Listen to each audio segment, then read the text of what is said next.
A outra coisa, irmãos, para que as nossas orações sejam atendidas por Deus, é que nós precisamos confessar e abandonar os nossos pecados. Por quê? O livro de Isaías, capítulo 59, verso 2, nos traz um alerta muito importante. Abra, por gentileza, as suas Bíblias em Isaías 59, 2.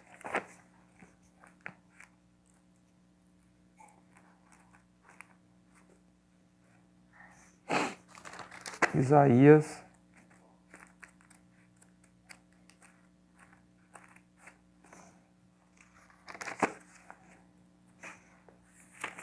59, 2.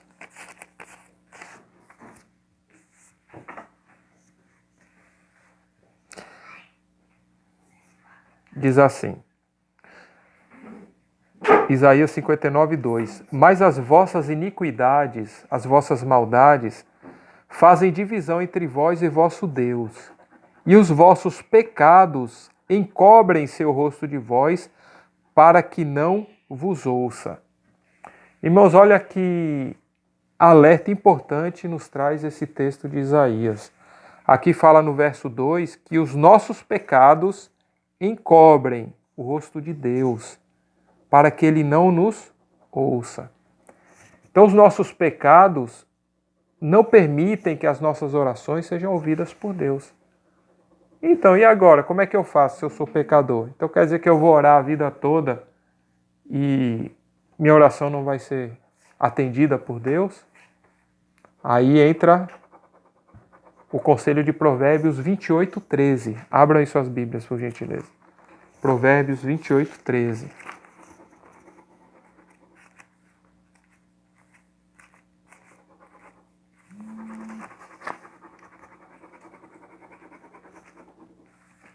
O que encobre suas transgressões nunca prosperará, mas o que as confessa e abandona alcançará misericórdia.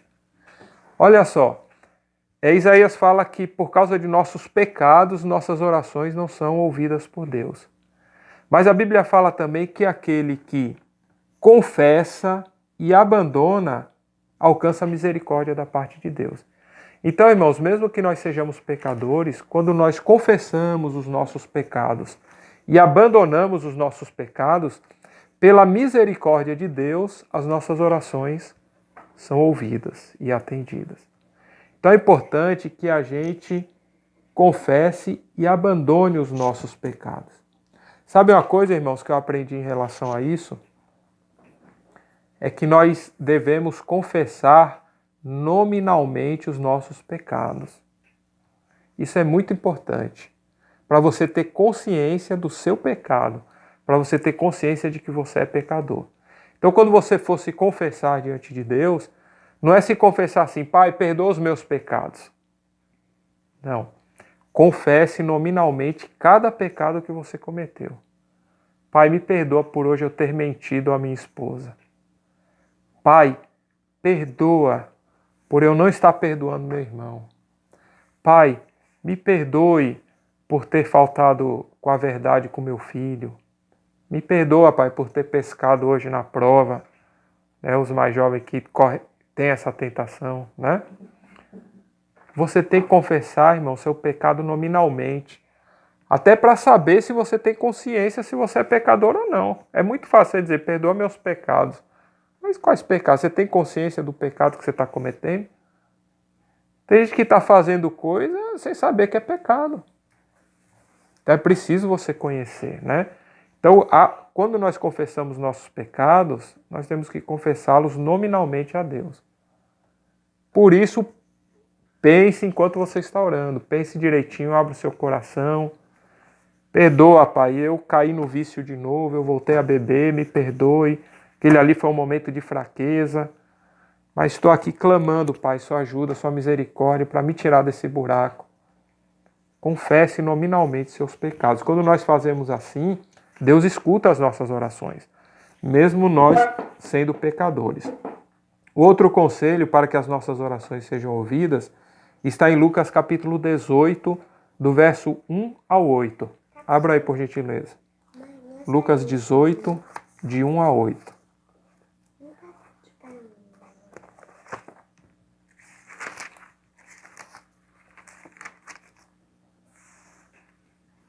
Outra parábola também de nosso Senhor Jesus Cristo. 18, de 1 a 8.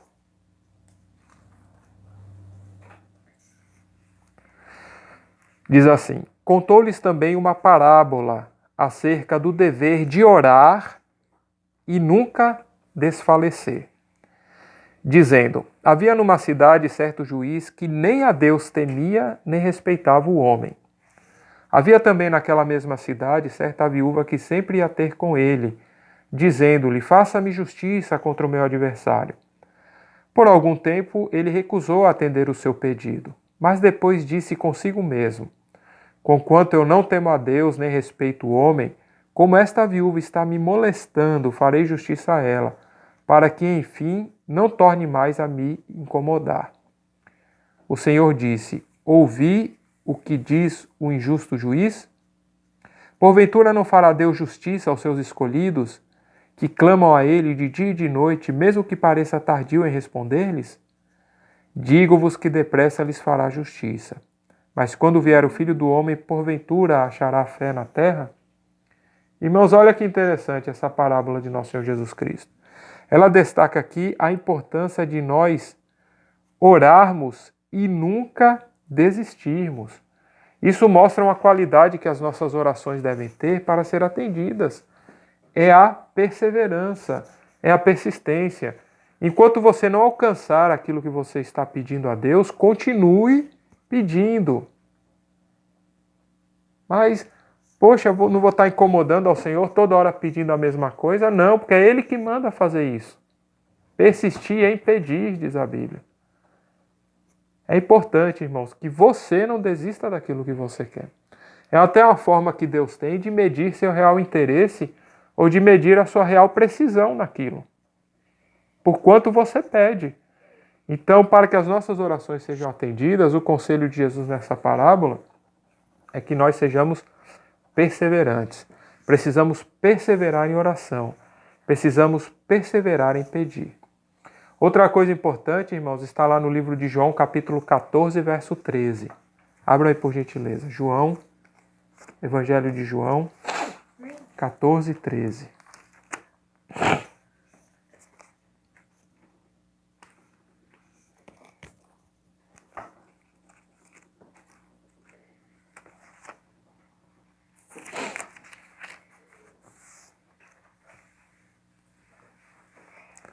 Diz assim, João 14, 13. Tudo quanto pedirdes em meu nome eu farei, para que o Pai seja glorificado no Filho.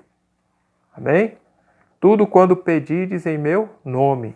Irmãos, tudo que pedirmos na oração tem que ser em nome de Jesus. Pai, eu lhe peço em nome de Jesus.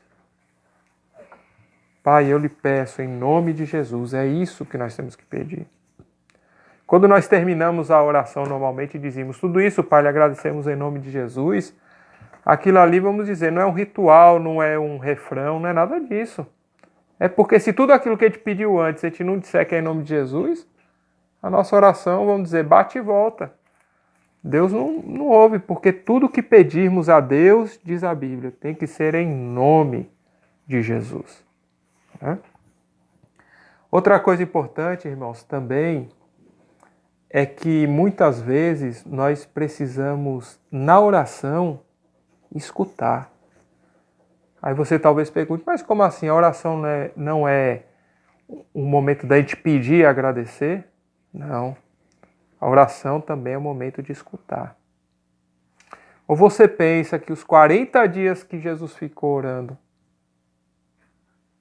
ele ficou o tempo todo falando, pedindo e agradecendo, pedindo e agradecendo, pedindo e agradecendo. Não. Tempo, irmãos, para escutar a resposta de Deus. Então a oração envolve isso também, aquele momento de silêncio, aquele momento que você pediu, você abriu seu coração, você confessou seus pecados. Agora, espera um pouquinho. Tente ouvir o que Deus tem para falar para você. Eu sei que às vezes o cansaço não deixa, né? Nesse esperar para ouvir, a gente acaba dormindo, não é verdade? Mas se você criar por hábito fazer isso, você vai conseguir segurar um pouquinho. Segure pelo menos ali 1 minuto, 2, 3, ali para ouvir o que Deus tem para falar. Lá o livro de Abacuque, capítulo 2, verso 1, fala uma coisa interessante. Vamos abrir aí nossas Bíblias, por gentileza? Eu quero ver quem é bom de Bíblia, hein? Abacuque, capítulo 2, verso 1. Eu já nem estou querendo me arriscar. Abacuque 2, 1. Já passei. Deixa eu dar uma dica aqui para os irmãos. Está um pouquinho antes de Zacarias. Zacarias é um livro maior. Uns 3 livros antes de Zacarias, está lá Abacuque. Abacuque capítulo 2, verso 1. Diz assim: Sobre a minha guarda estarei, e sobre a fortaleza me apresentarei e vigiarei, para ver o que fala comigo e o que responderei quando for arguído. Aqui fala, irmão, sobre o homem que ele se coloca de guarda sobre a fortaleza para ver o que Deus tem para falar para ele. Então, essa deve ser nossa atitude também na oração. Não é só agradecer, não é só pedir, mas ver também o que Deus tem para falar para nós. Portanto, irmãos, por que nós somos tão incentivados a orar nesse momento? Bem, primeiramente porque nós estamos vivendo nos últimos dias, né? A volta de nosso Senhor Jesus Cristo é iminente. E o apóstolo Pedro nos dá um conselho sobre esse momento. Em 1 Pedro capítulo 4, verso 7. Abram por gentileza suas Bíblias. 1 de Pedro 4, 7.